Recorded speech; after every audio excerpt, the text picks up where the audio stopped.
Buenas noches. Creo que para ahí es que tenemos que iniciar.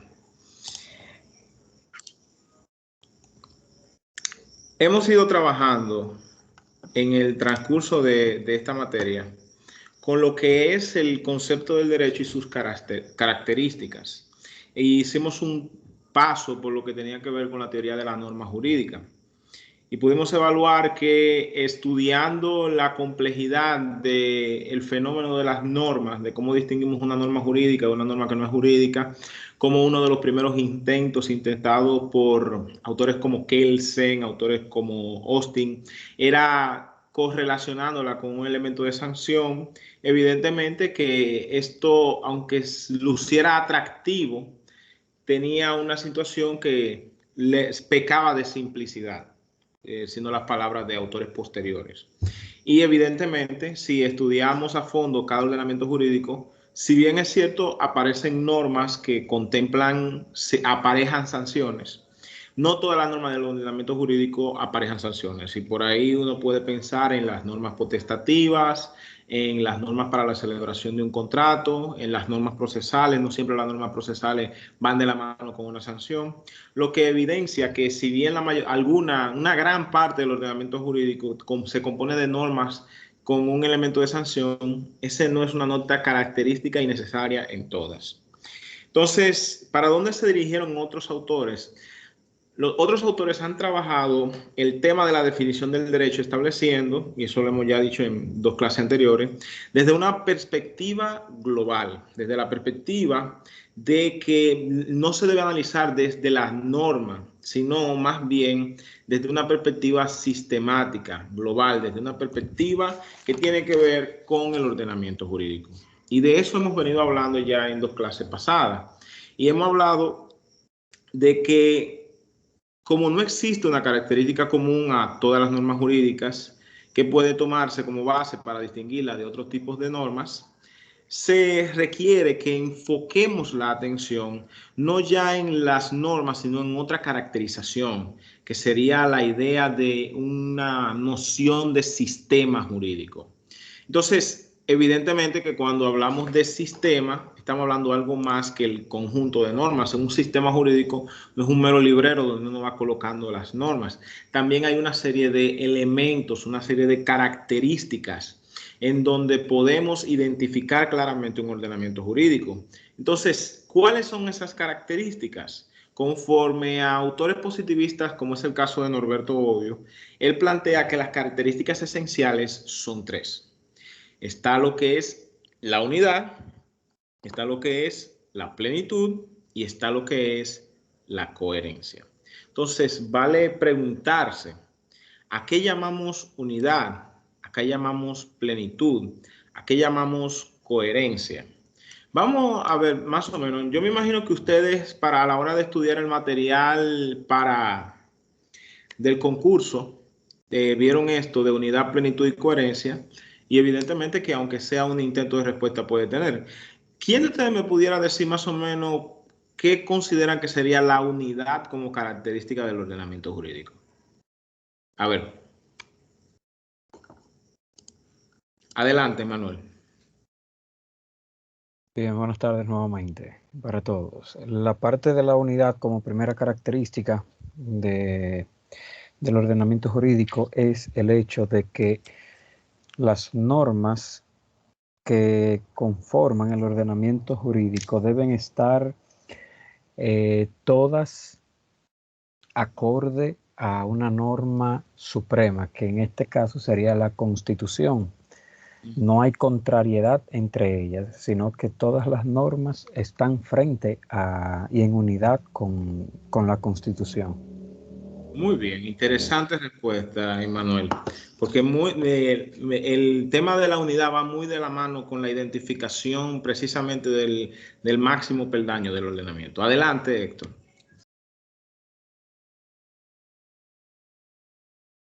Tiene la mano levantada, Héctor.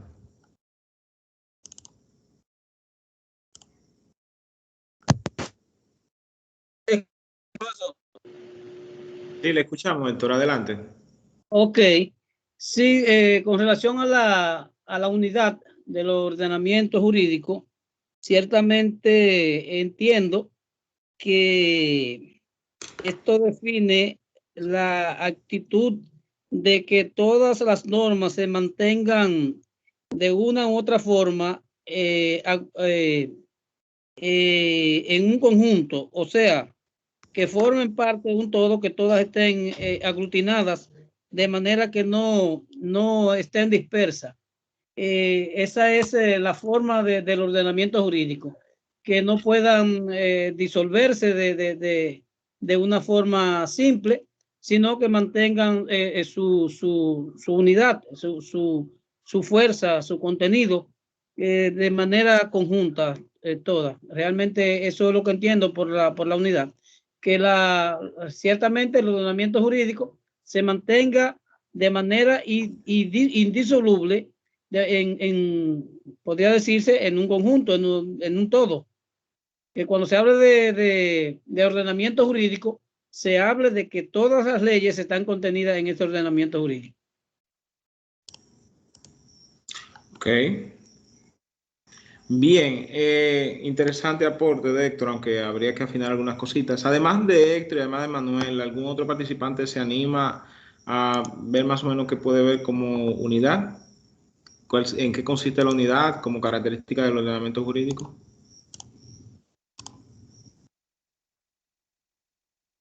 Bien, ¿y qué tal la coherencia? ¿Qué a ustedes le llega a la cabeza cuando le hablan de la coherencia como característica del ordenamiento jurídico? Porque ya, por ejemplo, Emmanuel dijo algo sobre tratar de que todas las normas se encarrilen dentro de una norma suprema. ¿Qué le llega a la cabeza cuando le hablan de coherencia? Adelante nuevamente, Héctor. Sí, realmente cuando se habla de coherencia, uno piensa incluso en lo cotidiano, en lo que uno habla constantemente y le dice a la persona, ven acá, pero tú ayer estabas diciendo una cosa, decía una cosa y hoy dice otra. Ayer tú eras liceísta, hoy eres aguilucho. Entonces, yo no te entiendo. Tú estás hablando hoy de que no quieres saber de los haitianos y entonces ayer decía otra cosa. Entonces, ciertamente la coherencia va de mano con que no exista una contradicción en lo que particularmente uno expresa, pero en este caso ya estamos hablando de la ley, del ordenamiento. Es decir, que cuando hablamos de coherencia, es que la ley debe ser coherente, mantener un mismo sentido, una trayectoria y no contradecirse, específicamente para mantener la validez de la ley, del ordenamiento jurídico. ¿Cómo eso que usted dice se aplica en términos prácticos para fines de la coherencia del ordenamiento jurídico? Que la ley no, que la ley inferior no contradiga a la ley superior. Es decir, que las leyes va más o menos por ahí, pero no siempre es un tema de ley superior contra ley inferior. no, realmente que no se contradigan las leyes. Ok, exactamente. Que la idea es que no exista contradicción entre las leyes. No existen contradicciones entre las leyes. Muy bien. Entonces, gracias, Héctor. ¿Alguien más que le llega a la cabeza con el tema de la coherencia que quisiera participar?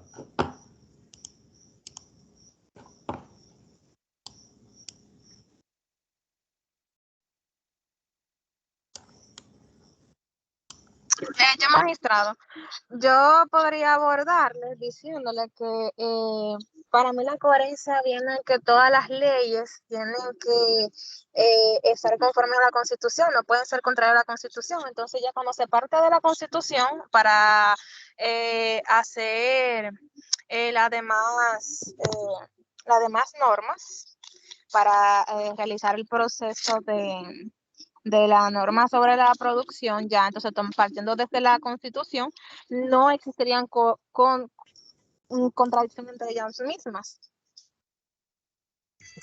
O sea, siempre y cuando cumplan con la Constitución, no hay forma de que las leyes sean contradictorias una con otra. Se toman como base, se tomaría como base la Constitución, porque ellas tienen que estar, o sea, es la carta magna, y ahí se van a derivar las demás leyes. Y no puede existir contradicción entre las leyes.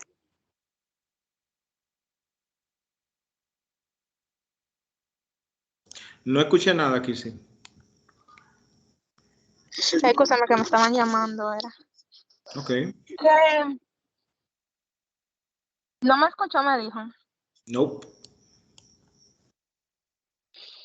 O sea, es como que se parte desde la Constitución para crear las demás leyes. Entonces, entre estas tiene que existir armonía entre las leyes. O sea, tiene que existir una armonía interna para que no se contradigan entre ellas. De forma práctica, Kissy, ¿a qué tú te refieres con armonía? Con armonía. Que, o sea, ¿cómo lo explico? Pues yo quizá me entiendo, pero no lo sé de explicar. Ese es mi problema regularmente. Es como que, o sea, armonía que tienen que estar como entre ellas, concatenadas, que tú vas a crear una ley para quizá modificar un aspecto de otra o para regir alguna conducta, pero tú tienes que tomar en cuenta que existe otra ley que no puede tener contradicción con esa ley. Entonces, un ejemplo práctico sería, por ejemplo, está sobre la producción el nuevo Código Penal. Entonces, automáticamente, cuando esta ley entre en vacación y luego ya se publique, el Código Penal anterior ya no va a estar vigente, porque entonces habrá una contradicción en cuanto a la pena con un código y otro, y eso no puede existir. ¿Me dio a entender más o menos ahí?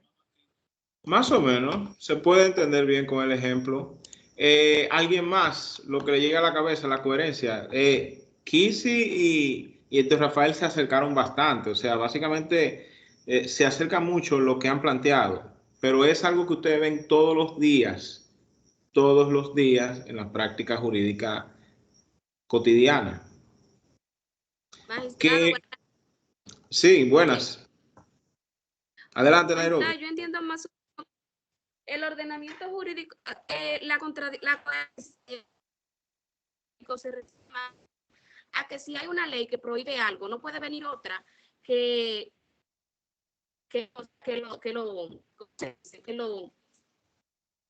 quite la prohibición, puedo decir. ¿Por qué no? Eso sucede a cada rato, Nairobi. O sea, lo que hoy se prohíbe por ley, mañana se puede permitir. Lo que hoy está permitido por ley, mañana puede estar prohibido. El toque de queda fue lo que implementaron cuando había una libertad general.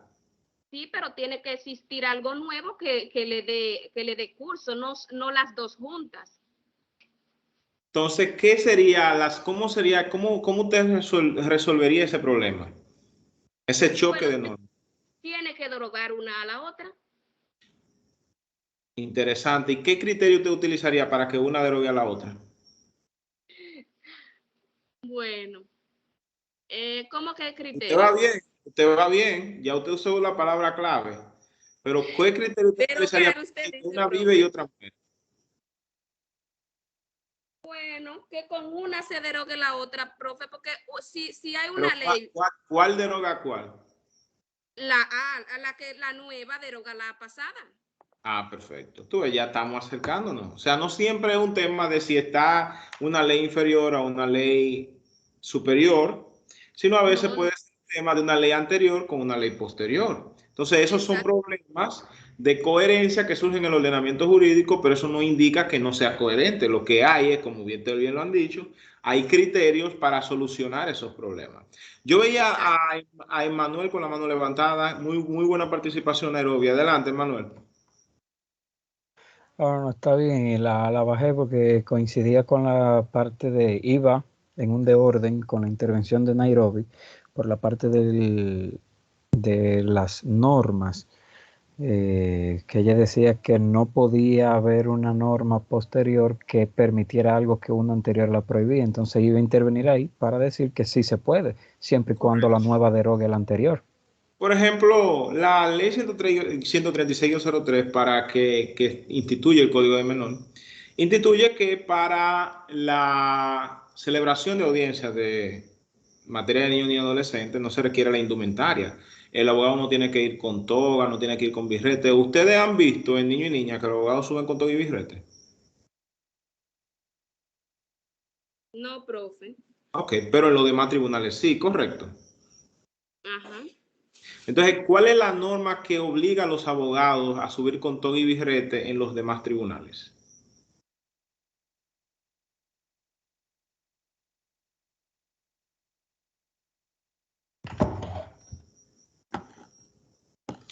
Les repito, ¿cuál es la norma legal en República Dominicana que obliga a los abogados a la hora de postular ponerse toga y ponerse birrete? ¿Quién lo sabe?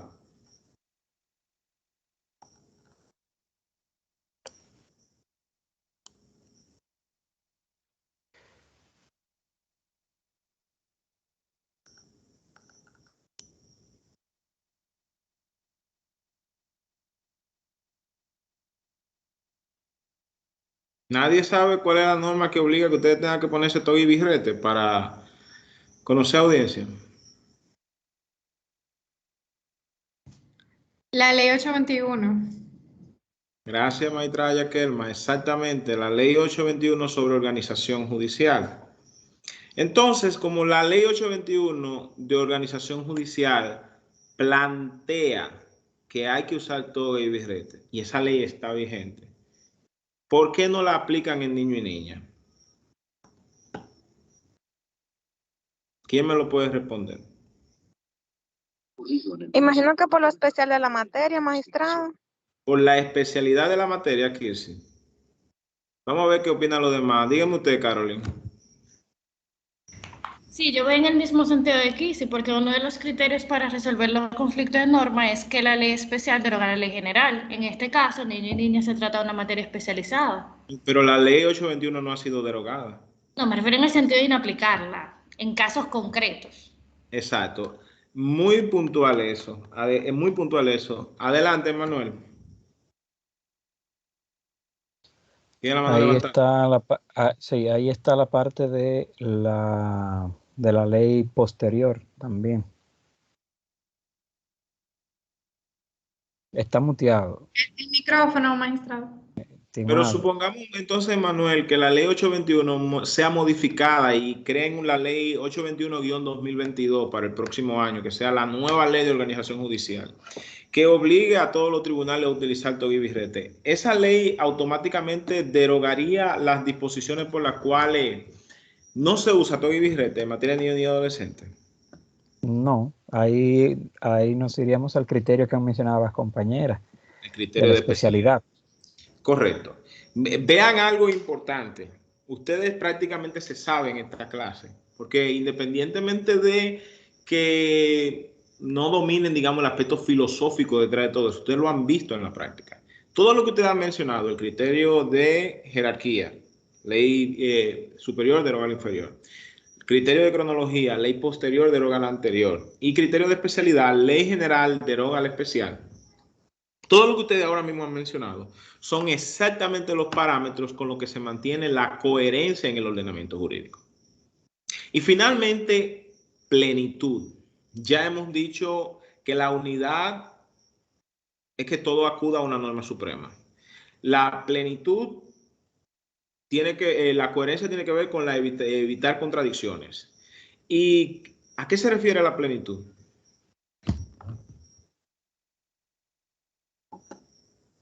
¿Quién se arriesga? Vamos. Usted va muy bien. Adelante. Sería como Espérate. perdón, Adelante, Kisi. Adelante, Kisi primero y luego esto. Escúchame, lo que pasa es que yo abro el micrófono así porque a veces como que me falla el internet para aprovechar las pequeñas oportunidades. Adelante, Kisi. Eso sería como que la plenitud vendría siendo como que cada ley tenga una respuesta adecuada a un caso particular. Tú te has acercado, pero yo cambiaría la palabra ley por otra cosa. Porque tome en cuenta No, algo. Yo quiero que ustedes reflexionen en algo. ¿Qué va más rápido? ¿La sociedad o la legislación? la sociedad. Muy bien. Adelante, Héctor. Tiene la palabra, Héctor, que tiene la mano levantada. Quiero empezar a hablar ya sin aperturar el micrófono. Con relación a la plenitud, ciertamente lo que se procura con ello es que a tal acción pueda ciertamente imponérsele una norma. Es decir, que con la conducta del individuo debe estar enmarcada en un tipo penal. Y ciertamente la plenitud lo que determina es solo en lo penal. que realmente no es así. Sí, como estamos hablando de ello, de lo penal, quise decirlo así. Pero lógicamente... Recuerde, recuerde, Héctor, que estamos hablando de teoría general del derecho. Tiene que hablar de parámetros que son aplicables a todas las materias. ¿Entiende? Perfecto, profesor, perfecto. Sí. Disculpe. No hay problema, no hay problema. Usted va muy señor. bien, debo decirle, porque usted ha dicho, norma le dé respuesta a todo, ¿verdad? Exacto. Pero ¿y si no existe la norma? Si no existe la norma, lógicamente la conducta no es prohibida. Si no existe una norma. Pero como habíamos estudiado en clases anteriores, no solamente versamos sobre problemas con normas que tienen que ver con sanciones, el derecho es un poquito más vasto de ahí. Claro, no todas las normas no llevan sanciones, hay normas que Entonces, ciertamente... Conflictos de derecho civil donde no hayan regulaciones normativas, ¿cómo lo podemos resolver? Bueno, tenemos forma de resolverlo de manera a través de la costumbre, porque es una forma de derecho. No, la costumbre es una norma y tampoco la costumbre resuelve el problema. La resolvemos con ella. O sea, yo digo, la costumbre es una norma, pero estamos ubicándonos en el escenario donde hay una ausencia normativa. Por vía de consecuencia, tenemos que ver cómo solucionamos esa situación. Hay que ver entonces cómo se resuelve la situación. Porque tenemos la fórmula de que existen las lagunas en el derecho. Bueno, pues si existen lagunas, debemos recurrir en el caso, por ejemplo, de los derechos humanos, a una norma que pueda y siempre que hay una laguna hay que recurrir a un tema de derecho humano. No necesariamente de derecho humano, ya estoy hablando en el caso de que sea derecho humano. Claro, pero recuerde, parámetros generales, una norma local. Claro. Por ejemplo. Correcto. Vamos a intentar ver con Carolyn. Adelante, Carolyn. Muy buena participación, Héctor. Muy buena participación. Ustedes están dando la clase por mí. Adelante, Carolyn. Sí, el aspecto sobre la plenitud del ordenamiento parte del entendido de que el ordenamiento debe ser capaz de dar respuesta a todos los conflictos que se presenten en términos sociales. Ya metiéndome un poquito a lo que se estaba hablando sobre qué sucede. Pero respuesta en derecho. Sí, claro, por supuesto. O sea, que el derecho sea capaz de contestar a las situaciones que se presentan. Pero tal como estaba estableciendo, me parece que era Gysi, que decía que realmente la sociedad avanza mucho más rápido de lo que avanza la legislación. Y es por eso que se da la situación. ¿Tenemos que soltar en banda todos esos casos en donde no haya regulación normativa? ¿Perdón? ¿Tenemos que soltar en banda todos esos casos donde no haya regulación normativa? No, por supuesto que no, porque partimos de la idea de que el ordenamiento debe dar respuesta. Entonces, en este caso, ya se recurriría a otros mecanismos, quizá una interpretación distinta, una extensiva, una interpretación por analogía. Me gusta la palabra interpretación. Me gusta la palabra interpretación. Pero a mí me gusta más otra que empieza con I, termina en ción y es un poquito más pequeña. Pero está muy bien. Vamos excelente en cuanto al tema de la plenitud. Vamos a ver qué nos dice Manuel. Adelante, Manuel. Sí. Bueno, ya siguiendo a la compañera Carolyn, con esta parte que decía de participación, por cierto. ¿Cómo? Que tuvo una muy buena participación. Sí, porque con relación a lo de la plenitud es que el derecho debe responder a las situaciones que se le presentan a nivel en el ordenamiento jurídico. En derecho se puede responder. Ahora bien, ¿cómo se soluciona? Que era una parte que usted estaba trabajando cuando el compañero Héctor Marrero, cuando uno leía el tema, especificaba que estos son problemas que se deben solucionar con la interpretación de los principios generales del derecho para poder darle respuesta a esas situaciones. ¿Quién es que tiene que darle respuesta? El juzgador.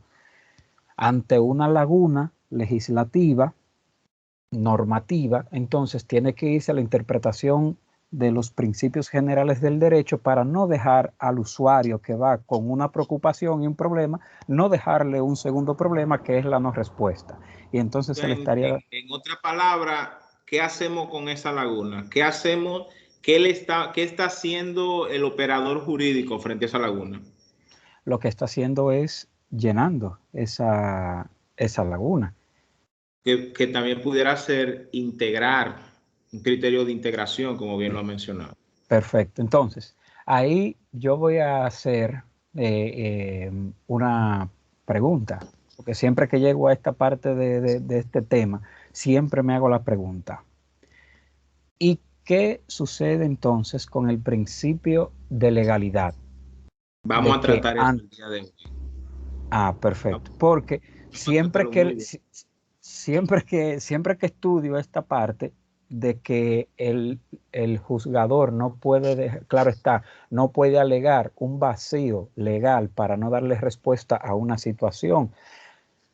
Pero entonces viene la parte, ¿qué sucede con el principio de legalidad? Por esa parte. Ya usted dice que lo vamos a tratar más adelante, pues entonces lo veremos más adelante. Muchas gracias. Ok, muy interesante esa participación. Entonces, señores, vean cómo básicamente hemos definido cuáles son las características del ordenamiento jurídico y ya podemos dar por dadas las mentiras.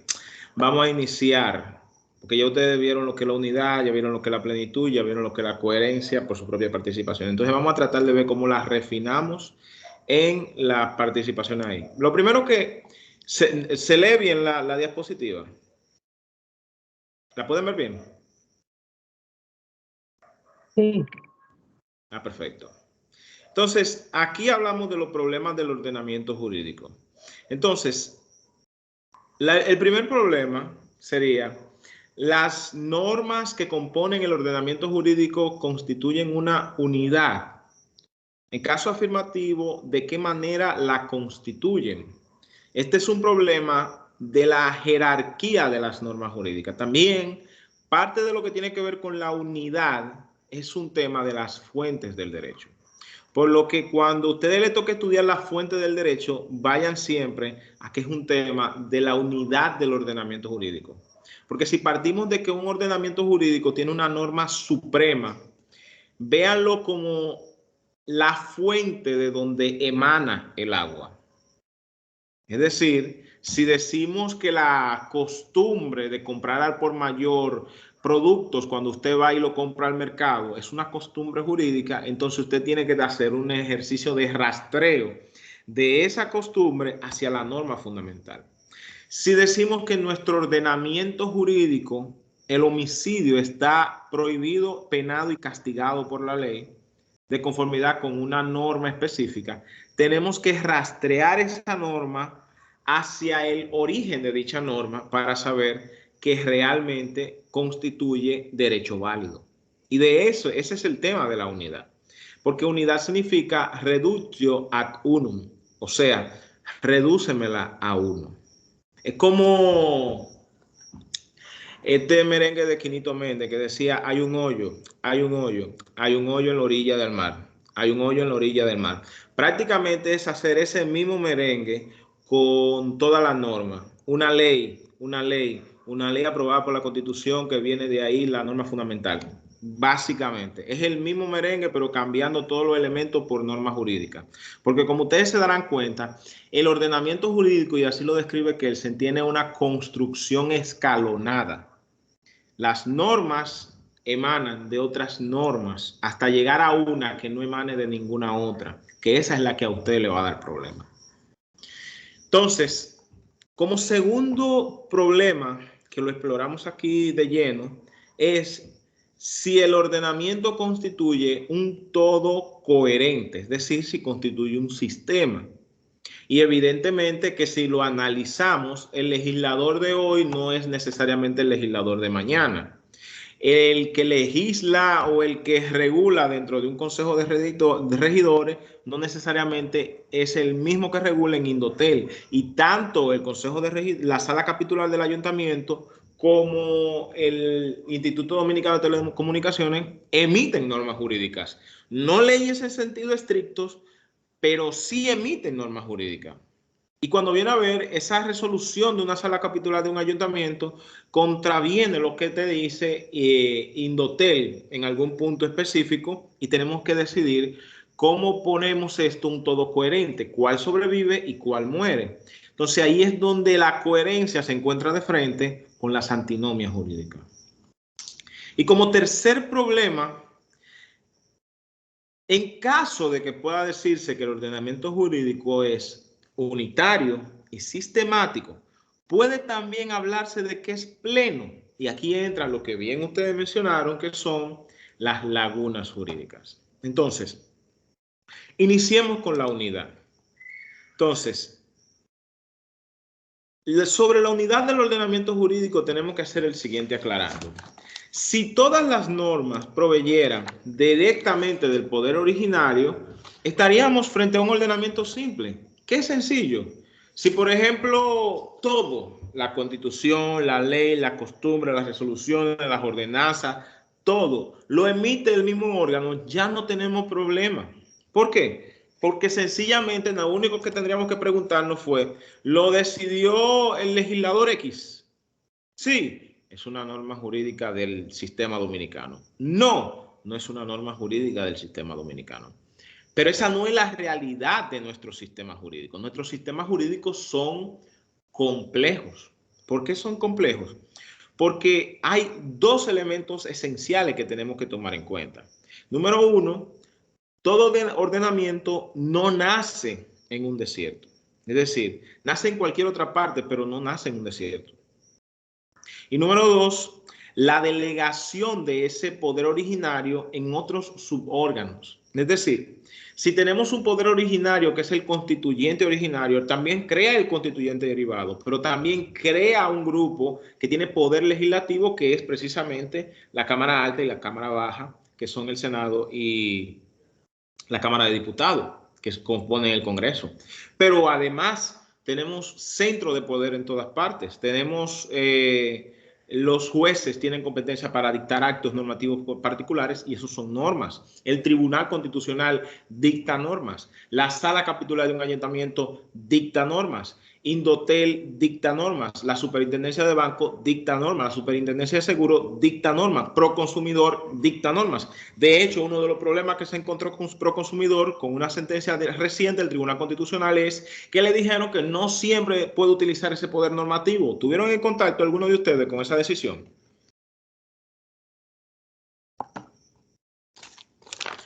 En fin, entonces, lo que queremos decirle, por ejemplo, en lo que tiene que ver con que los ordenamientos jurídicos no nacen de un desierto. La sociedad nuestra, por ejemplo, que se forma en el ordenamiento jurídico, no es una sociedad natural, privada de leyes, sino en una donde estuvieron presentes varios géneros. Primero hubieron leyes morales, normas morales, normas religiosas, normas convencionales. Aún antes de que los españoles nos descubrieran, los taínos tenían sus reglas precolombinas. Podemos encontrar usos, podemos encontrar costumbres, podemos encontrar normas sociales, podemos encontrar quizás instituciones prejurídicas, si no pudiéramos denominarlas jurídicas, porque eso es lo que pasa con todas las agrupaciones humanas. Entonces, la situación, ¿qué nos dice esto? Que siempre que vamos a hablar de un ordenamiento jurídico, lo estamos haciendo dentro de un elemento complejo. Estamos creando normas por encima de otras normas, estamos dando delegación de poderes a otras personas, y es por ello que cuando se habla de un poder originario se debe entender jurídicamente y no históricamente. Vean el caso dominicano. El primer registro, digamos, que tenemos histórico de la aparición europeo continental data de 1492, pero como Estado, jurídicamente hablando, nuestra primera república es de 1844. Pero eso no indica que el 27 de febrero de 1844, de la nada surgió el Estado Dominicano. Hubo muchos años de historia antes y después de que los españoles nos descubrieran, que influyeron en lo que hoy conocemos como República Dominicana.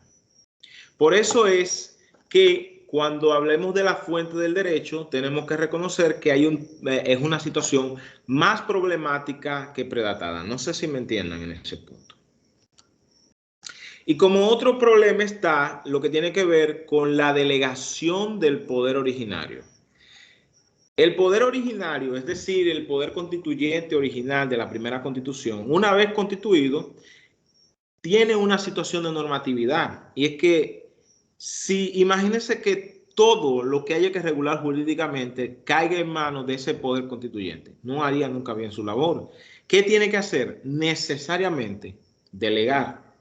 Entonces, para satisfacer esa necesidad normativa, se crean nuevos centros de producción jurídica, crean instituciones como el Congreso para producir leyes y a su vez el Congreso crea otras instituciones para producir otro tipo de normas, resoluciones, ordenanzas, disposiciones normativas, lo que sea, atribuyendo a los órganos ejecutivos el poder de producir normas integradoras subordinadas a las legislativas, a los entes autónomos territoriales el poder de dictar normas adaptadas a necesidades locales y a los particulares también. Es decir, incluso para ustedes poder vivir normalmente su vida, tienen que ejercer actos jurídicos.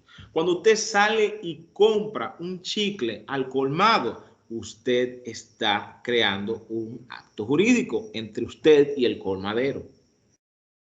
Y es por ello que la realidad jurídica normativa es una realidad compleja.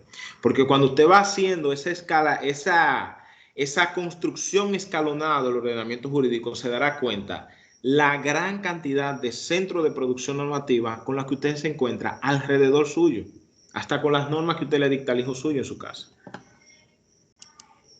Entonces, un esquema primario explorado para ver cómo esta superproducción que existe te coloca enfoque de normas primarias y secundarias. Ahí ustedes ven ese esquema en donde le colocan como normas primarias las normas de conductas que ordenan, que prohíben y que permiten.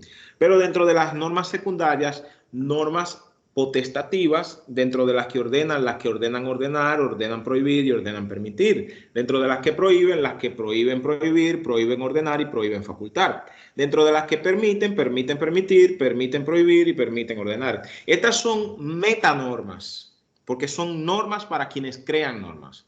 Le están diciendo, tú puedes regular X cosa, pero no puedes regular aquellas cosas. Te está prohibido regular esta cosa, pero te está prohibido también prohibir estas cosas.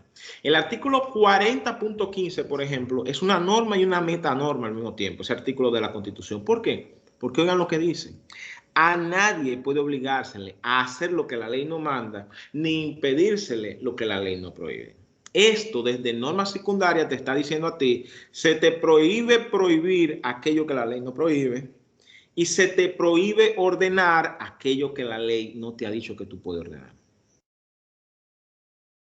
¿Me siguen? Sí. Perfecto. Entonces, dentro de todo ese esquema, que no quiero complicárselo mucho porque no es la esencia de esta clase, lo que yo quiero que quede como idea es que la idea de unidad suena hasta risible cuando vemos la gran cantidad de fuentes normativas que tiene el ordenamiento jurídico. Un autor que les recomiendo se llama Pérez Luño. Pérez Luño tiene una obra que se llama El desbordamiento de las fuentes del derecho, que él explora incluso el tema de que él contradice lo que plantean de unidad y él habla que la producción normativa, más que un tema de unidad, es un tema de competencia, como si fueran carritos chocones, donde un centro de producción normativa está conduciendo y mientras no choque con el otro carrito de producción normativa no hay problema, pero siempre encontraremos momentos en donde un carrito chocón choca contra otro carrito chocón y tenemos los problemas que a veces tenemos en el medio donde una autoridad no, donde una disposición no está conforme con lo que dice otra disposición. Pero esa es la realidad con la que tenemos que vivir. Entonces, aquí lo que nos interesa notar en una teoría general del ordenamiento jurídico no es tanto cuántas y cuáles son las fuentes del ordenamiento jurídico de moderno, porque si nos ponemos a enumerar todas las fuentes normativas que tenemos, ¿ustedes creen que el día de hoy terminamos? Piénsese en toda institución del Estado con potestad normativa, ahora mismo. Adelante, Yana.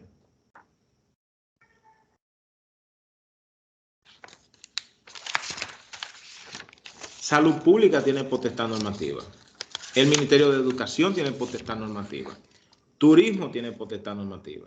Interior y Policía tienen potestad normativa. El Tribunal de Tierra de Jurisdicción Original de María Trinidad Sánchez tiene potestad normativa. No terminaríamos nunca. Por ello, no es tanto cuántas y cuáles son las fuentes del derecho, sino más bien cómo en el mismo momento en que se reconocen que existen actos o hechos de los cuales se hace depender la producción de normas jurídicas, se reconoce que el ordenamiento jurídico, más allá de regular el comportamiento de las personas, regula también el modo de cómo deben producirse las normas. Es decir, no solamente nos enfocamos en esto y en esto, sino además en esto y en esto. ¿Me siguen?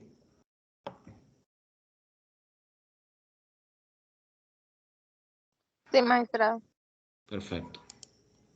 Entonces, la pregunta que yo le haría a ustedes, sabiendo entonces que existen innumerables centros de producción normativa en República Dominicana, y eso que estamos dando solamente el ejemplo dominicano, porque si nos vamos, por ejemplo, al caso americano, es un poco más complejo. Ustedes saben por qué es más complejo, ¿verdad?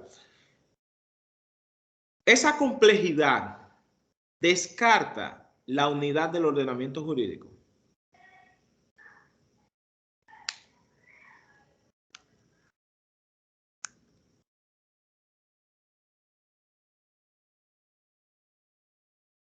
Adelante, Manuel.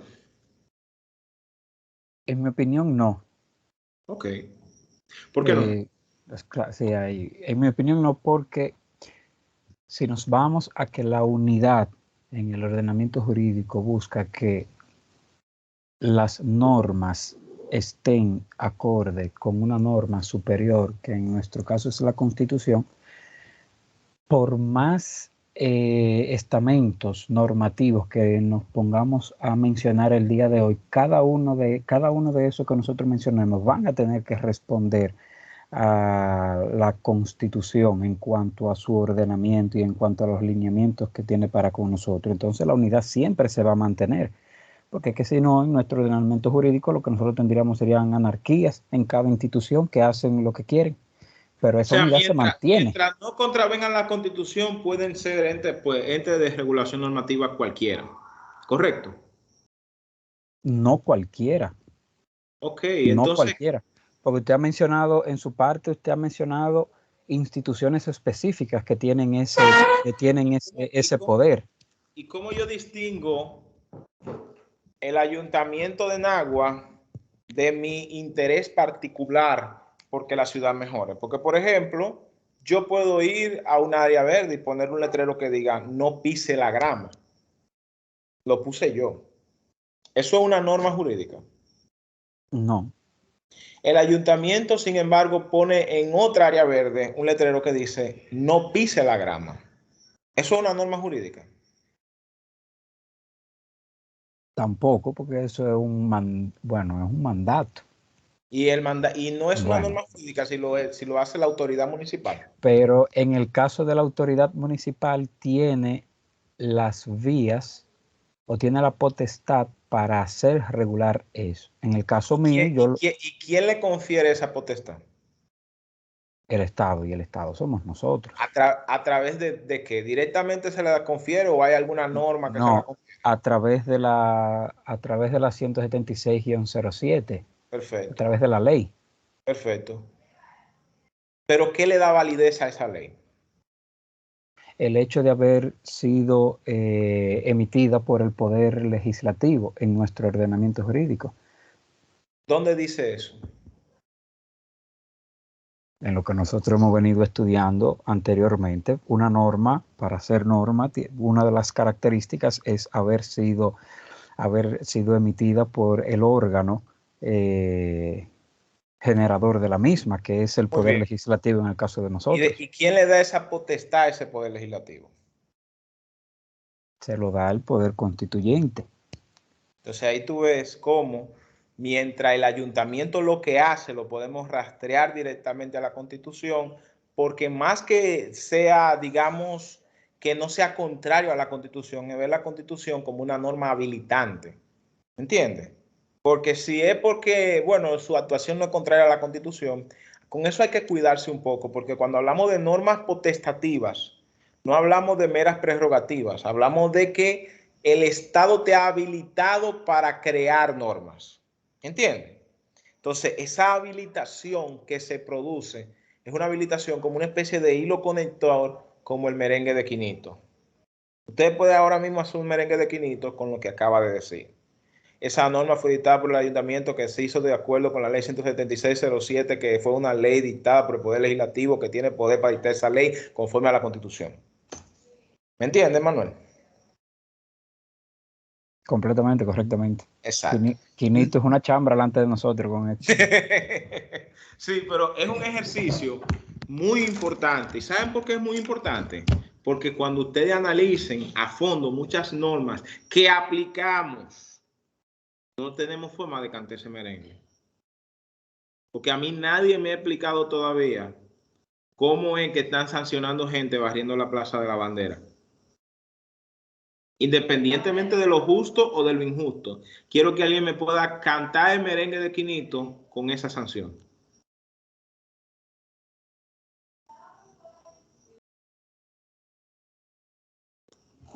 Quizás es que ellos oyen un merengue distinto. El punto es, muy importante algo que usted ha señalado, que es como ese hilo conector hacia la Constitución. Usted parece que se leyó esta clase.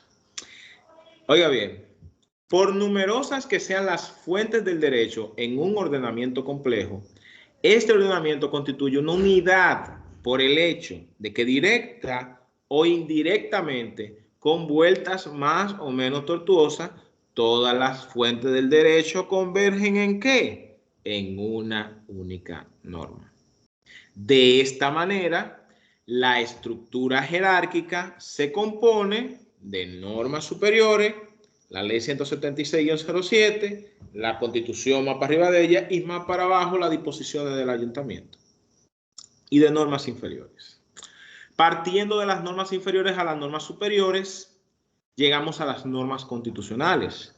Y cabe preguntarse, ¿son las normas constitucionales el final del camino? No necesariamente. Son el final del camino para cerrar, digamos, las discusiones superficiales. Pero para cerrar el sistema, para cerrarlo teóricamente, debemos ir un poquito más allá de las normas constitucionales. Toda norma presupone un poder normativo. Donde hay un deber, hay un poder. Los poderes derivados, o sea, de la Constitución que tenemos actualmente del 2015, esa Constitución la ha modificado demasiado para la reelección. La Constitución del 2015 emana de otra Constitución que es del 2010. La Constitución del 2010 emana de otra Constitución que es del 2002. La Constitución del 2002 emana de otra Constitución que es de 1994. Y así vamos haciendo esa regresión. Miren cómo el merengue de Quinito se va complicando hasta llegar al poder constituyente. Léase a la primera constitución histórica. Y determinado el poder constituyente como poder último, debemos presuponer, esa es la tesis kelseniana, una norma que le atribuye al poder constituyente la facultad de producir normas jurídicas. La justificación de todas las anteriores la buscamos con el antecesor, pero cuando llegamos a esa primera, ¿cómo justificamos esa primera? ¿Cómo justificamos esa primera constitución histórica de 1844? Entonces, esta norma es la verdadera norma fundamental. Cuando ustedes escuchen, no, porque la norma fundamental, no digan de una vez constitución, porque la constitución que tenemos nosotros ahora, aunque es la norma suprema vigente en el ordenamiento como está, no es la norma fundamental, porque la constitución podría fundar más cosas, pero a su vez fue objeto de fundación por constituciones precedentes. La norma fundamental es la primera constitución histórica y puede ser expresada del siguiente modo. El poder constituyente está autorizado para dictar normas obligatorias para toda la colectividad. Esa es la norma que debemos presuponer de la primera constitución histórica. Por supuesto, esto no está exento de debates, porque por ejemplo algunos de ustedes, los que son nerds históricos, me dirán, pero profesor, ¿usted acaso olvida que luego de la independencia tuvimos dos intervenciones? Una primera intervención americana en 1822, a principios, en los años 20 y otra en los años 60. Y también hubo un tema de la anexión a España y se está hablando de que lo que tenemos actualmente es una quinta república. Lo sabemos. Pero sin embargo, la identidad que tenemos como sistema jurídico se remonta a 1844 y no antes, aunque hemos tenido muchos accidentes sociológicos. Entonces, la norma fundamental no se expresa, pero nosotros la presuponemos para fundar el sistema normativo. Y es por ello que para crear un sistema normativo se hace necesario una norma útil, más allá de la cual sería inútil. Dado un ordenamiento compuesto por normas de diverso origen, la unidad del ordenamiento exige que las normas que lo componen, todas puedan ser reducidas a la unidad. Y eso es lo que llamamos reductio ad unum. Cuando ustedes le pregunten qué es la unidad del ordenamiento jurídico, la respuesta más sencilla es la siguiente: la capacidad de reducir todas las normas a una. Ya, esa es la respuesta. No necesitan decir más nada. Ahí suenan igualito a Walter Mercado dando predicciones desacertadas, pero por lo menos esa es la síntesis de todo lo que yo le acabo de explicar en cuanto a la unidad. Entonces, ya lo que tiene que ver con en qué se fundamenta la norma fundamental, ese es un tema un poquito más profundo. Ya nosotros exploramos un poquito lo que tiene que ver con el ordenamiento jurídico según Kelsen, en donde Kelsen plantea que no podemos hacer una regresión hacia el infinito para la búsqueda del fundamento de la validez, y es por eso que él crea lo que denominamos la norma fundante básica, que creo que lo debatimos en esta clase, ustedes me corregirán. Se debatía que él planteaba que era un presupuesto en principio ficticio, porque era una norma hipotética, pero más adelante refinó su postura y estableció el principio de efectividad que está en el derecho internacional, en donde la validez de la primera constitución histórica se verifica por el éxito, por el hecho de que desde 1844 hasta la fecha nos seguimos llamando República Dominicana, seguimos perpetuando esas mismas instituciones y el Estado no ha cesado. Entonces, eso es más o menos lo que plantea Kelsen, que también hay otros elementos de Ross. Esa parte no la vamos a ver, se la puedo dejar, pero como no quiero profundizar tanto con ese tema, quisiera adelantar. Lo único a donde sí quiero hacer una pequeña parada es en este autor, que es uno de mis favoritos, aunque su teoría tiene muchos desperfectos por igual. Como él ha dicho que no todas las normas son necesariamente órdenes o mandatos, el fundamento de él, distinto al de la norma fundamental, pero similar hasta cierto punto, es en la famosa regla de reconocimiento.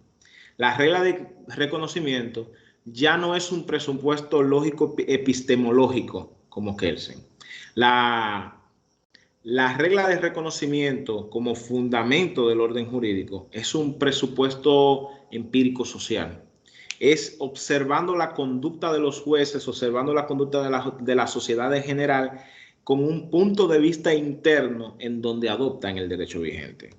Pero yo imagino que para el concurso no van a entrar en esos niveles de profundidad, pero para quienes quieran explorar a fondo estos temas, les dejo material de sobra para que ustedes lo puedan trabajar. Me imagino que a ustedes les pudiera interesar.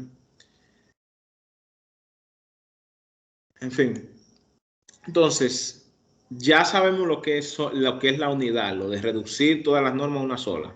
¿Vamos bien?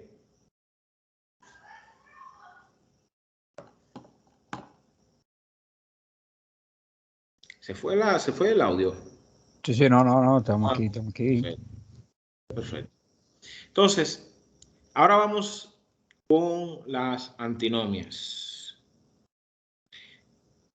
La misma palabra lo dice, pero quisiera ver más o menos, ¿qué para ustedes es una antinomia?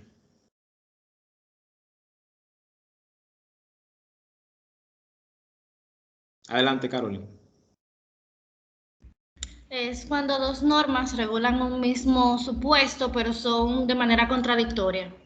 Una prevé una cosa y otra la otra. Muy bien. Adelante, Héctor. ¿Qué es una antinomia y cuántos se producen? Bien, profesor. Excúseme que estaba entregando un acto aquí, por eso no había participado. Sí. Ciertamente, una antinomia quiere decir una cuestión contrapuesta. Es decir, que cuando una norma se contrapone a otra, eso produce una antinomia. Podría darse el caso cuando existe una ley que se contrapone a la Constitución. Por ejemplo, que la Constitución establezca la dignidad de la persona humana, y una ley diferente entonces establezca que lo que podría ser una agresión a uno de los derechos humanos.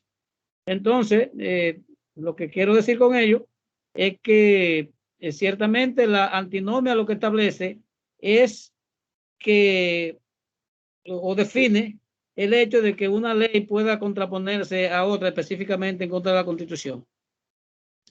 Muy bien, interesante. Ustedes ya lo han mencionado, pero ¿quién se anima a mencionar entonces cuáles son los criterios de solución frente al caso de antinomia? Levantando mano.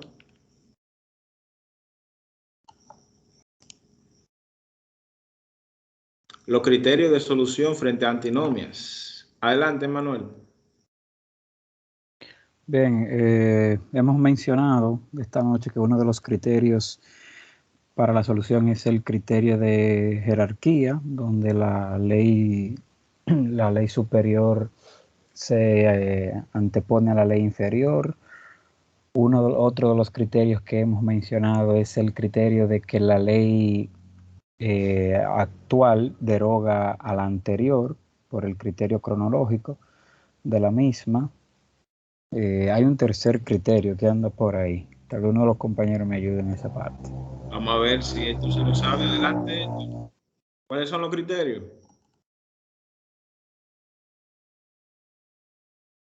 Tiene la palabra, Héctor.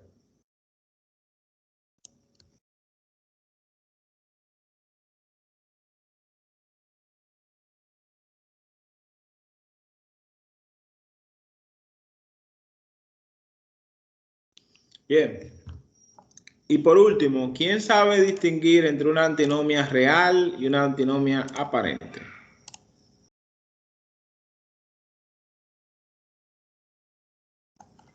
Profesor, yo estaba hablando de hace rato yo. Parece que estaba apagado el micrófono. Adelante. El micrófono apagado, sí, yo creía que estaba, y ahora cuando veo que usted hace otra pregunta, es que me doy cuenta. que decía que la forma de determinar de resolver las cuestiones de antinomia es a través de la interpretación. Bueno, pues a través de la interpretación se puede determinar cuál de la norma es más favorable específicamente a la persona humana. Determinando la existencia de la favorabilidad de la ley, entonces se aplica la que más favorezca a la persona humana, que es el principio que se denomina pro homine. O sea que es un principio. ¿Y si es un conflicto entre usted y yo, y una me beneficia a mí y otra a usted? Ah, una lo favorece a usted y una a mí. Claro. Bueno, hay que resolver el conflicto que se está planteando. Pero si es por pro homine, tenemos que ganar los dos. Bueno, la norma establece eso, que cuando existe una norma, esa norma castiga a uno y al otro lo favorece, porque realmente es el espíritu de ella. O sea que la norma resuelve una cuestión, pero aplica una sanción a otra. Bien. Esa es la forma de resolver los conflictos. Sí, pero entonces, no podemos salir ganando. Si a mí me perjudica, ¿no me están aplicando el pro homine? No, porque ya ese no es un derecho humano. Realmente sí. ¿El pro homine no es un derecho humano? No, yo digo, pues si se está resolviendo una cuestión para una persona, bueno, pues se favorece ciertamente. ¿Y cómo sabemos cuál aplicar y cuál no? ¿Perdón? ¿Cómo sabemos cuál aplicar o cuál no?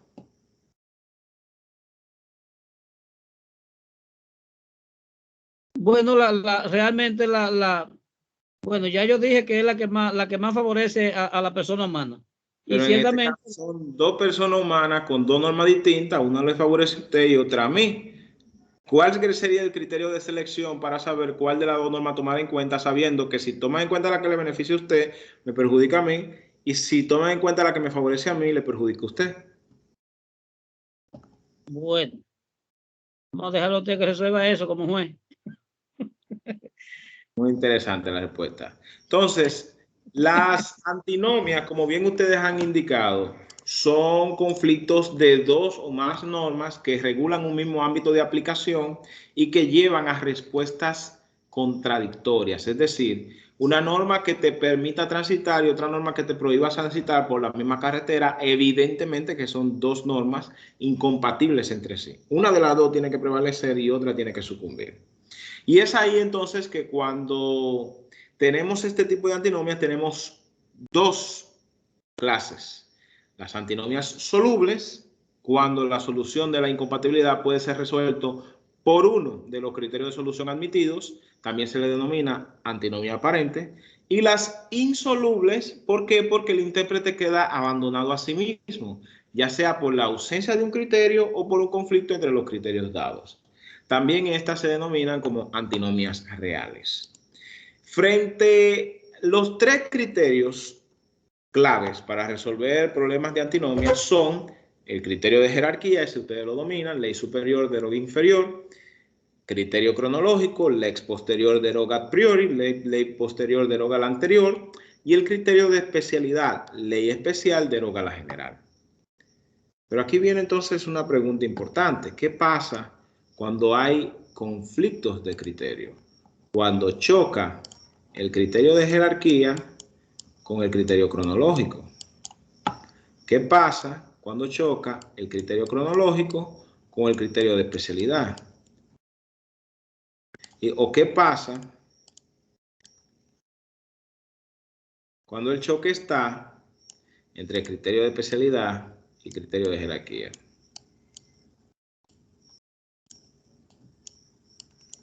¿Cuál prevalece? Porque aquí ya no estamos hablando de un problema de primer orden donde las dos normas chocan. Aquí hablamos que las normas y los criterios chocan.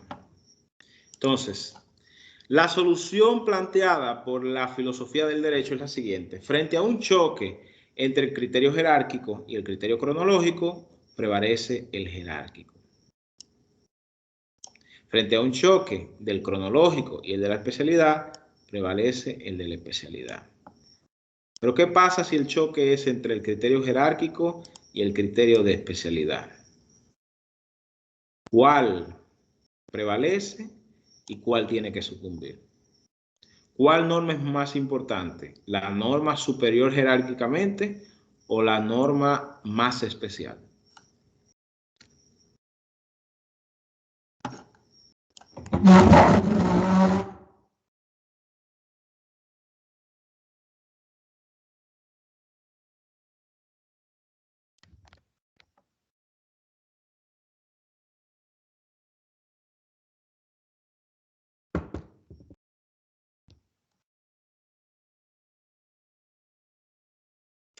¿Todavía? ¿Se fue el micrófono? ¿Se fue el internet? No, profe, no se ha ido, pero ahí chocamos todos juntos realmente. No, Adelante, Manuel. No, vamos a aventurarnos porque imagínense,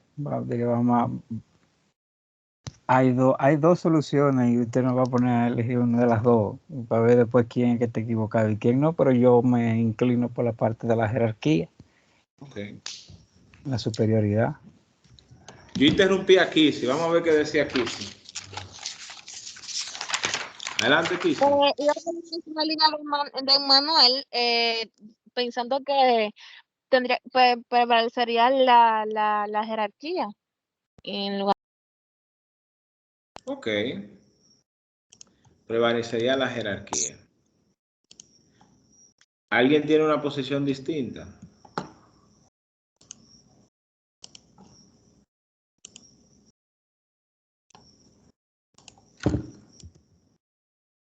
Nadie tiene una posición distinta.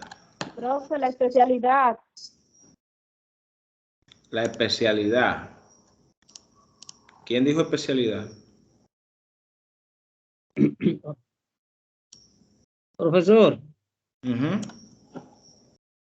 con relación a eso, uno haciendo un estudio pormenorizado, ciertamente podría decir, bueno, pero si la jerarquía de la norma es el fundamento y la validez de todas las otras normas, diría que ciertamente la jerarquía debe primar ante la especialidad. Y después podría preguntarse, pero ven acá, si existe una constitución desde 2015, que fue promulgada en el 2015, la más reciente que tenemos, y entonces ha sido creada una ley especial a partir del 2020 para normar cierta cuestión. Diríamos nosotros, bueno, pues entonces la especialidad prima. Pero cuando usted dice, pero si esa ley se creó, se supone que es una ley especial, pero fue creada con arreglo a la Constitución también, lo que indica que no chocan entre ellas. No chocan, la ley especial no puede chocar con la Constitución. Entonces, ahí tendríamos una cuestión dubitativa, donde no podríamos nosotros decidir cuál sería la que primaría, si lo jerárquico o lo especial. Entonces, ¿qué podría decirse? Bueno, pues, al fin y al cabo, que yo tengo también de decírselo a usted, porque usted me salta con una nueva, y yo le diría, bueno, pues entonces la que favorezca a la raza humana con mayor garantía sería la ley a aplicarse en ese caso. Si la jerárquica me beneficia a mí y la especial a usted. Por eso no quería decírselo, porque usted me viene con una trampa de una vez. Trampa es que la realidad, señores, de pro homine, usted tiene que entenderla desde el marco general de la teoría. Es muy fácil cuando el que está de contendiente es el Leviatán, porque frente al Leviatán, frente al Estado, uno apoya al pequeño. Igualito que en accidente de tránsito, uno jala para el motorista y no para que conduce la patana, aunque el motorista tenga el 90% de la culpa. Pero cuando son dos seres humanos con dos intereses contrapuestos, el pro homine se diluye porque el pro homine le puede beneficiar a ambas partes. Exacto. Adelante, Kissy. ya después de haber pensado realmente y escuchado la opinión del compañero Héctor y la pregunta suya, entonces yo entendería que realmente quien prevalecería es la especialidad, porque si Porque nos encontramos frente a una situación, por ejemplo, un homicidio con el Código Penal y con la ley 103, 136-03, y hay un choque entre las dos, va a primar la ley especial, que sería la 103, 136-03, que favorece al menor. bueno, es un buen punto. Pero Bobbio plantea frente a esa situación que ese es un tema que todavía no está del todo resuelto por la teoría. Yo le puedo dar mi parecer, pero mi parecer, ¿cómo le podría decir? Me tomaría mucho tiempo por explicarlo, porque es un tema de ámbito de aplicación. Nosotros a veces decimos una ley es más especial que la otra, porque una ley el Código es menor y otra ley de la Constitución, y no es así como opera. Es, por ejemplo, ¿cuál es más especial? Las disposiciones que regulan la obligatoriedad, la libertad de declarar que tienen los seres humanos, o las que obligan a los médicos a guardar el secreto profesional. ¿Cuál es más especial? ¿Cómo fue, profesor? Perdón. Hay una disposición de la libertad que tienen los seres humanos de declarar, de expresión, versus la obligatoriedad que tiene el médico de guardar el secreto de su profesión. ¿Cuál de las dos es más especial?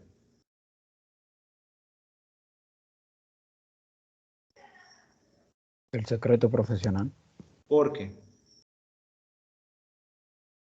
Porque ahí ya no estamos en la generalidad para Correcto. declarar, sino que estamos hablando del secreto profesional del médico ahí. Exactamente. Entonces, ¿cómo congeniamos la libertad de expresión con la obligatoriedad de guardar el secreto profesional del médico? Decimos que aunque la libertad de expresión sea un derecho constitucional, hay un ámbito o una esfera pequeña en donde no aplica, que es para el médico en cuanto a la situación de sus pacientes.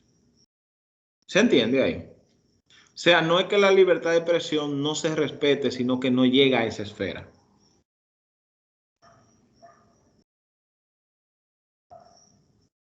Entonces, la especialidad, para entender por qué está por encima de lo jerárquico, no es diciendo que una norma inconstitucional, por el hecho de ser especial, sea superior a la Constitución.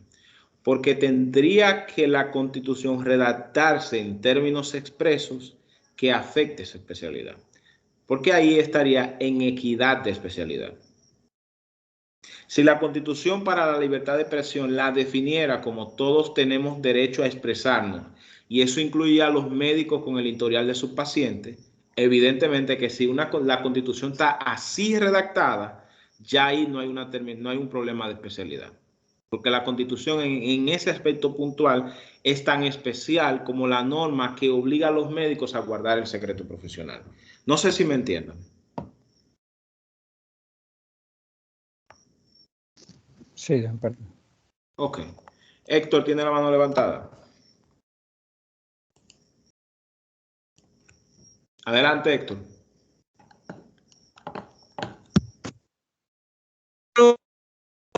Ya yo caí en cuenta de que ciertamente la especialidad de que está por encima. Y lo digo, pues se lo voy a decir con un ejemplo también, tal y como usted dijo uno. El hecho de que del principio de publicidad de las audiencias, en las audiencias penales, tiene ciertamente su importancia con relación a que no pueden entrar los medios de comunicación a las audiencias a menos que no sea con una autorización del juez, para hacer públicas las audiencias. Eso está por encima de la Constitución en ese momento, porque limita el derecho de publicidad las audiencias, porque las audiencias son públicas todas. Pero con relación a esa parte, ese espacio del Código Procesal Penal establece que las audiencias no pueden hacerse, los medios de comunicación no pueden entrar a las audiencias para hacer público los procesos a menos que el juez no se lo autorice. Muy bien. Entonces, vamos a darle una breve lectura para luego continuar a algo que plantea Prieto Sanchís sobre lo que es el conflicto entre el criterio jerárquico y el criterio de especialidad. Dice Prieto Sanchís, supone que la antinomia se entabla entre una norma A, general y superior, y una norma B, especial e inferior. Como se observa fácilmente, si consideramos más importante el criterio jerárquico, debe reconocerse el triunfo de la norma A, como han dicho la mayoría de ustedes en principio. Pero si preferimos el criterio de especialidad, hablaríamos de hacer lo propio en la norma B. Por otra parte, conviene advertir que este género de conflictos presenta una extraordinaria frecuencia y relevancia, pues la mayoría de los problemas de inconstitucionalidad son de esta clase. Antinomia entre un precepto inconstitucional sin duda superior y por lo común más general y un precepto legal sin duda inferior y también por lo común más especial. Entonces, adelanta Prieto Sanchís que en principio no parece caber ninguna duda del triunfo del criterio jerárquico y ello, entre otras cosas, porque aquí está en juego la fuerza jurídica de las normas. Bastaría de dictar normas legales específicas que sirvan como si fuera de un cependant para burlar la supremacía constitucional, o normas reglamentarias específicas para burlar la supremacía de la ley. Pero lo cierto es que en la práctica las cosas no resultan tan claras. Ya hemos dicho que el criterio de especialidad tiene una peculiar forma de operar, que lo que parece una antinomia realmente no lo es.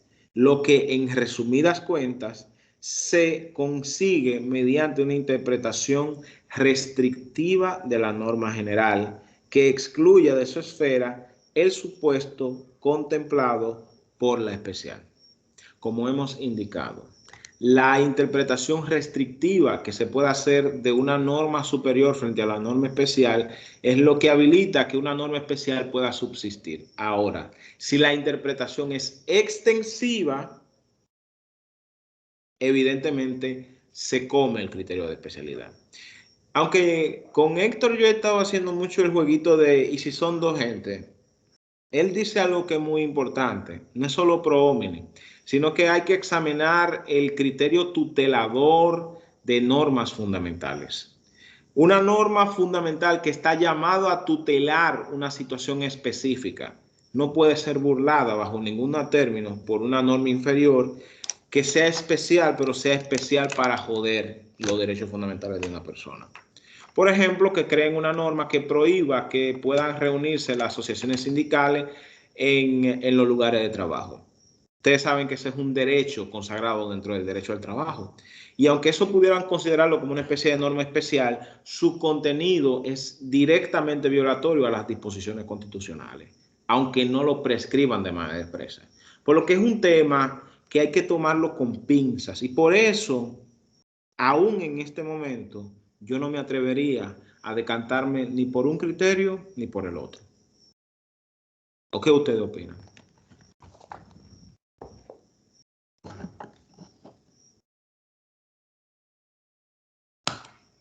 Pasamos ahora a lo que tiene que ver con las lagunas del derecho. Para la laguna del derecho siempre tienen que recordar lo que dice el artículo 4 del Código Civil. ¿Qué dice el artículo 4 del Código Civil? ¿Quién me lo recuerda?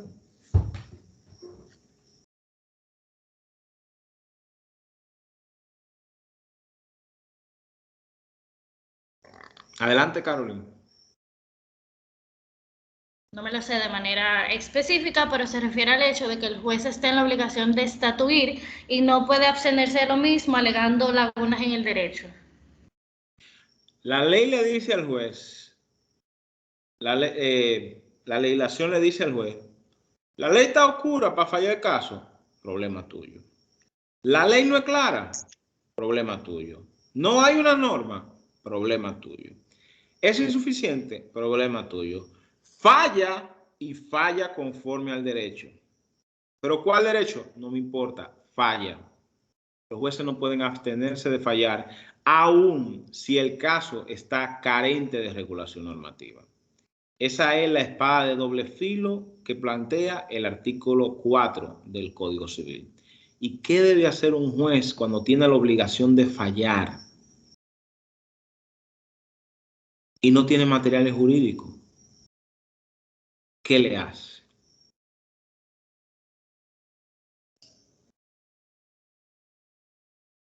Tiene que hacer de tripas corazón, básicamente. Tenemos que explorar entonces las dos clases de lagunas existentes. Una es la denominada la laguna normativa, otra es la denominada la laguna axiológica. Cuando hablamos de la laguna normativa, es precisamente cuando hablamos de que hay una ausencia de regulación normativa. Es decir, cuando para el caso determinado no hay una regulación. La respuesta que nos brinda Héctor Rafael Marrero en esta clase para los casos penales, brillante. El principio de clausura planteado por el artículo 40.15 de la Constitución. El derecho no reguló esa conducta penal. ¿Qué es lo que hay que hacer? Ñángala, fuángala, cutángala. Hay que darle para fuera ese preso. No es un tipo penal. No hay una sanción. No tenemos forma de procesarlo porque si lo procesamos atentamos contra el principio de legalidad. Pero ¿qué sucede? No todo el ordenamiento jurídico va al compás del derecho penal. Hay circunstancias en donde a ti la ley no te ha habilitado un procedimiento para accionar y sin embargo tú tienes esa prerrogativa. ¿Qué se debemos hacer? Criterios de integración. Entonces, frente a las lagunas normativas, tenemos los criterios de integración. ¿Cuáles son estos? Las interpretaciones, que lo veremos en una próxima clase, que habla de la interpretación extensiva, hablamos de la analogía, hablamos de muchos otros, etc. Pero a veces el problema no es la ausencia de la regulación normativa. A veces el sistema ofrece una respuesta.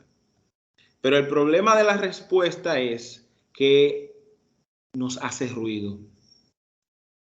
Nos hace ruido porque contraviene una serie de elementos morales, valorativos, en que se funda el ordenamiento jurídico y entendemos que decidir conforme a lo que está plasmado en esa norma va contrario a los principios del derecho. Frente a ahí es donde tenemos lo que llamamos una laguna axiológica. Entonces, para lo de la laguna, siempre es bueno recordar que hay 4 grandes modelos de función judicial. Y es aquí donde yo quisiera preguntarles, para ustedes, ¿el juez crea o descubre el derecho? Cuando al juez le ponen, lo encañonan con el artículo 4 diciéndole que tiene que fallar sin importar que no hayan normas, pero tiene que fallar conforme al derecho. ¿El juez crea o descubre el derecho? Quiero oír sus opiniones. Ya esta es la última parte de la clase, señores. ¿El juez crea o descubre el derecho? Adelante, Héctor Rafael. Bien, profesor. Como ciertamente el artículo 4 del Código Civil le pone el cuchillo en la garganta al juez para que decida, aún no exista una norma. Por lo que he leído y lo que tengo conocido, ciertamente el juez tiene la posibilidad de, estamos hablando de teoría del derecho. ¿Crea o El juez descubre el tiene, derecho, doctor Rafael? dígame. ¿El juez crea o descubre el derecho? Yo digo que descubre el derecho. Bien, crea 0, descubre 1. Vamos entonces a ver, vamos a hacer estos tipos de sondeo. Caroline, ¿el juez crea o descubre el derecho? Descubre el derecho. Okay, no tiene facultad creadora. ¿Por qué no crees que tiene facultad creadora?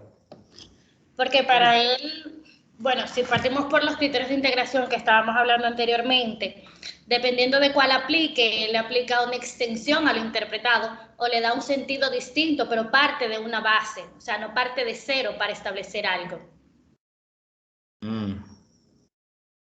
Ok. Pero ¿tú no crees que sería un poco arbitraria la forma en cómo él seleccione de dónde agarrarse cuando no hay una norma específica? Será arbitraria en el sentido de que no tenga la forma de justificarla en derecho. Interesante. Entonces descubre 2, descubre 0, crea. Manuel Espinal, para usted, ¿el juez crea o descubre el derecho? Me decanto por la parte de que descubre. Descubre el derecho. ¿No cree que el juez tenga poder creador? Es que en este caso, a ver, porque aquí incluso me estaría contradiciendo a una intervención que tuve hace un rato. Es que ahí es que voy con la parte de que el juez en este caso entiendo que era lo que te decía ahí en su intervención y el principio de legalidad, porque el juez está creando una norma que no está establecida, pero le están obligando a que, ok, no, tú tienes que decirlo. ¿Se crea o descubre, Manuel? Descubre. Porque acabo de decir que crea una norma. Pues, creo, entonces. Póngame en el listado de que creo, porque eso fue lo que me salió entonces de manera automática. Crea 1, descubre 2. Yana Espinal Gómez, ¿está con nosotros?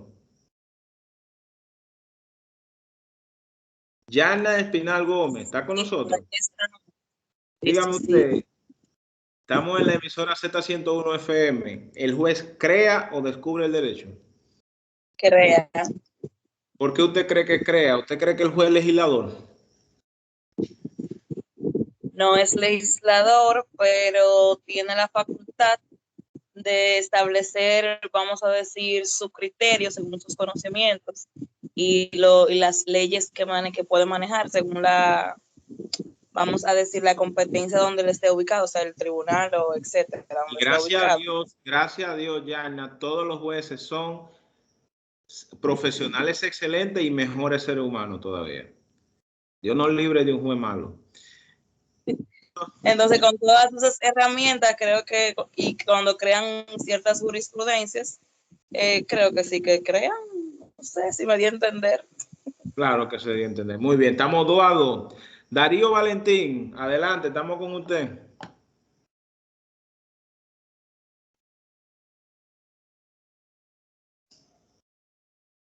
Se cayó la llamada. Nairobi. Adelante, Nairobi. Lo descubre, profe. Tenemos 3-2. Dígame, Nairobi, si no tiene una norma de cómo agarrarse, ¿cómo lo descubre? Lo va descubriendo poco a poco, porque el juez se va basando en lo que lee. Claro, entonces cualquier paquito que él lea es automáticamente fuente de derecho. No, en las normas, porque las normas están ahí. La norma específica para este caso no existe. Él tendría que buscarla entonces. ¿Por Pero dónde? yo no creo que la pueda crear. No cree que la pueda crear. Él tiene que buscarla donde no sabemos, pero que la busque. Exacto. Muy bien, 3-2. Interesante respuesta, Nairobi. Nazarina Carrasco, estamos con usted. Yo entiendo que el juez descubre el derecho porque él no es legislador para él crear el derecho. Concha, Nazarina, pero qué situación la suya.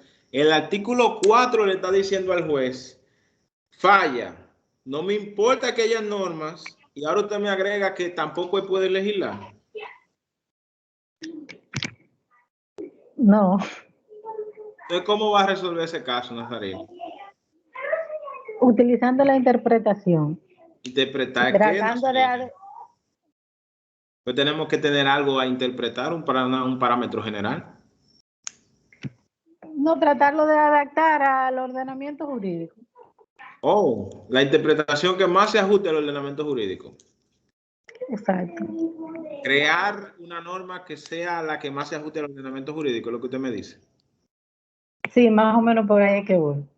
Pero no sería su posición la de que crea. Crea, sí, crea. Wow, entonces, tenemos un virado, nos quitamos entonces, estamos parejos, 3 crea, 3 descubre. Muchas gracias, Nazarina. Okay. Kisi Medina. Kisi Mabel Medina. Dígame, profesor. ¿El juez crea o descubre el derecho?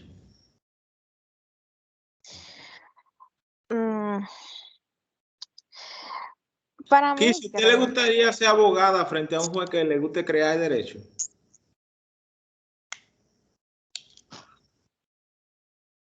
bueno, no. ¿Por qué no? Porque imagínense que yo tenga un imputado y no tenga de dónde agarrar y eso me pueda beneficiar y él se cree una norma en el instante. Ah, perfecto. Él no puede hacerlo por un tema de legalidad. O sea, por lo menos en el derecho penal usted está salvo. Creo yo. Pero en fin, para usted, ¿el juez crea o descubre el derecho frente a casos difíciles?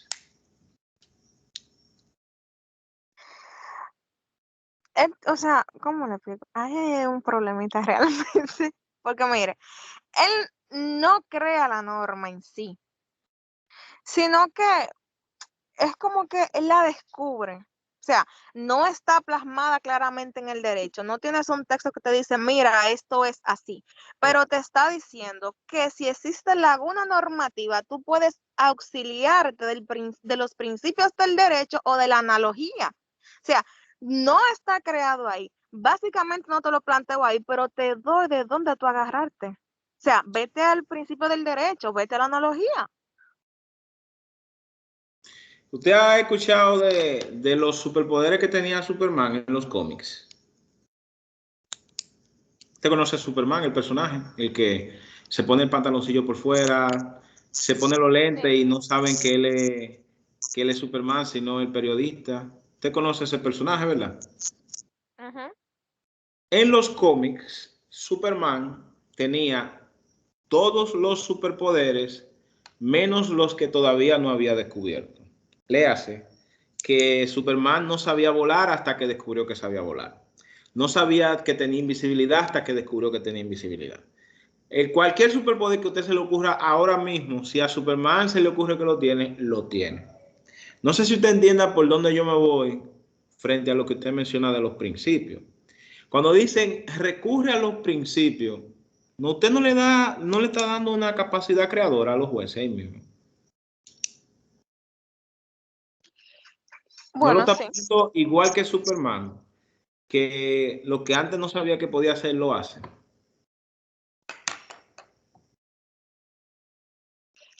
Bueno, es probable.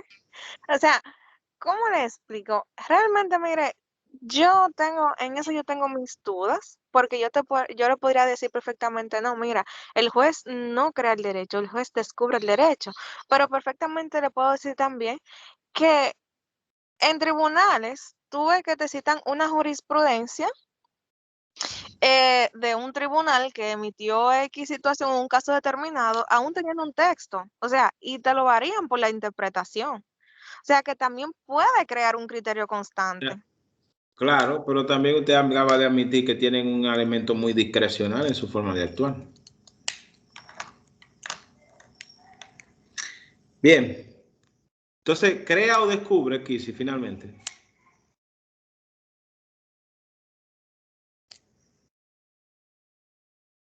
Se fue, Kisi. Bueno, profesor, yo estoy aquí, pero no sé. Elija uno. Yo tengo mis dudas. Ok, entonces tenemos 3 crea, 3 descubre y un Kisi. Va más o menos así el tanteo. Sheila Marrero, está con nosotros en la Z101 FM. Dígame. ¿El juez crea o descubre el derecho? Yo creo que descubre el derecho. Perfecto. Entonces, ¿qué descubre si no hay nada de descubrir? Bueno, ¿qué descubre si no hay nada que descubrir? Esa fue la pregunta. Claro. Si no hay una norma que te regule un caso jurídico, ¿cómo los jueces resuelven y que la decisión se puede decir que fue derecho y no capricho? Yéndose a los principios, según ¿Cuáles yo. principios? ¿Dónde están Los plasmados esos? principios del derecho, los principios según el código que vaya o la materia. Por según- ejemplo, el indubio pro empresario, que hay que siempre favorecer a los empresarios. Ah, bueno. Ese puede ser un principio. Yo puedo citar la misma fuente de donde usted cite un principio, yo le cito ese. Porque ese es el problema principal que tenemos de los principios, que tenemos un problema de pedigrí, de dónde salen. Cierto. Entonces, nos quedamos con 4 descubre, 3 crea y una quise. Entonces, finalmente, si está por ahí, magistrada Yaquelma Reynoso Camacho. Para usted, ¿el juez crea o descubre el derecho? Ajá. ¿Qué? Díganos.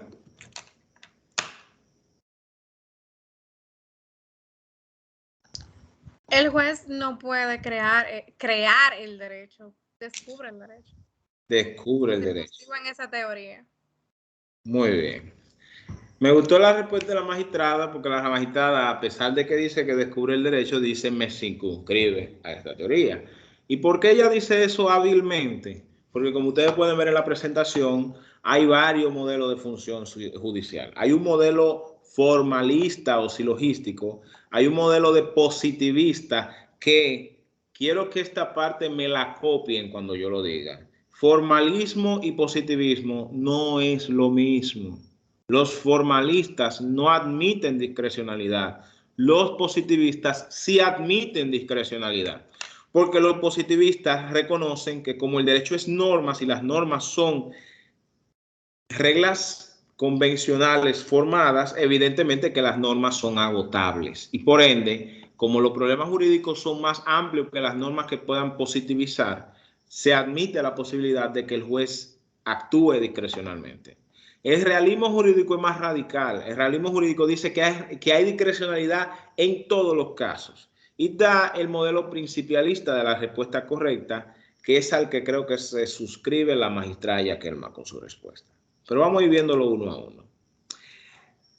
El formalismo, evidentemente, no le da respuesta a todos los problemas jurídicos. Evidentemente que tener una posición muy cerrada te vuelve infuncional para los casos límite. Entonces tenemos el modelo positivista que, como bien habíamos destacado, frente a los casos fáciles te da una respuesta preelaborada, pero frente a casos difíciles hay todo un abanico de respuestas que el juez puede seleccionar y que la forma de selección queda a su discrecionalidad. Eso lo dice el positivismo.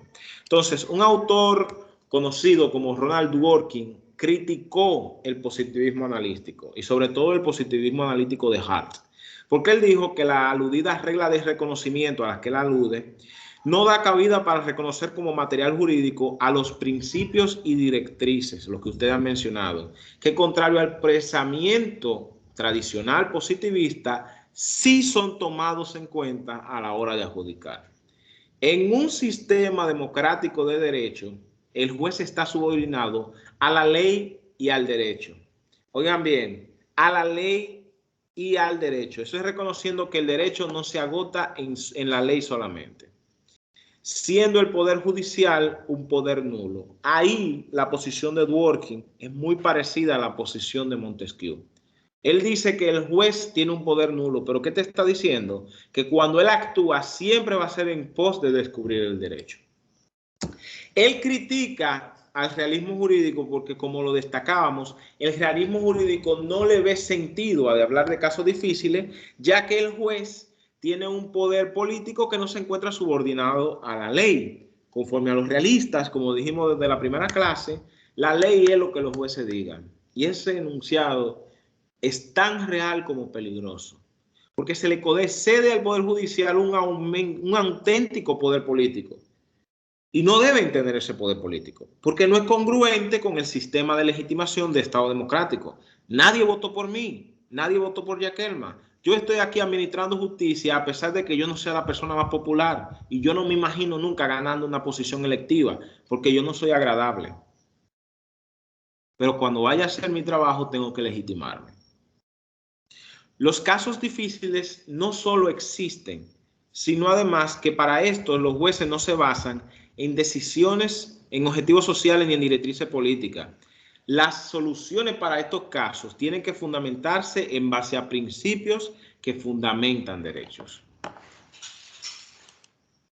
Entonces, una diferencia crucial entre normas y principios es que estos tienen una dimensión de peso desde la perspectiva de Dworkin.